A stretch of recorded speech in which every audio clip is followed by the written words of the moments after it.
Hello friends, આજે આપણે બનાવીશું ડ્રાયફ્રૂટ કુલ્ફી.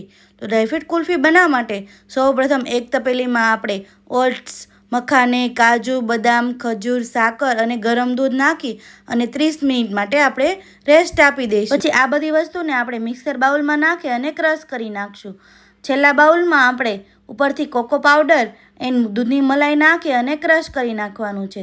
જો સ્વીટ ઓછું લાગે તો ઉપરથી મધ નાખી અને ક્રશ કરી નાખવાનું છે. પછી આ મિશ્રણને એક તપેલીમાં સરસ રીતે મિક્સ કરી અને કેન્ડી સ્ટિકવાળા બોક્સમાં આપણે ભરી દેવાનું છે અને એક દિવસ માટે આપણે ફ્રીઝરમાં ફ્રીઝ કરી દેવાનું છે. આ કેન્ડી એટલી હેલ્ધી બને છે કે નાના અને મોટા બધાની ફેવરિટ થવાની છે. Healthy and tasty dry fruit candy એકવાર જરૂરથી બનાવજો. અને તમને મારો વિડીયો ગમ્યો હોય તો લાઇક, શેર એન્ડ સબસ્ક્રાઈબ જરૂરથી કરજો. અને થોડુંક બેટર વધ્યું હતું તે નાના એરટાઇટ ડબ્બામાં ભરી અને ફ્રીઝરમાં ફ્રીઝ કરી દીધું હતું. તો આ બની ગઈ હતી આપણી આઈસ્ક્રીમ કેક. ઉનાળાની ગરમીમાં ટેસ્ટી એન્ડ એનર્જીથી ભરપૂર ice cream kulfi and ice cream cake એકવાર જરૂરથી ટ્રાય કરજો.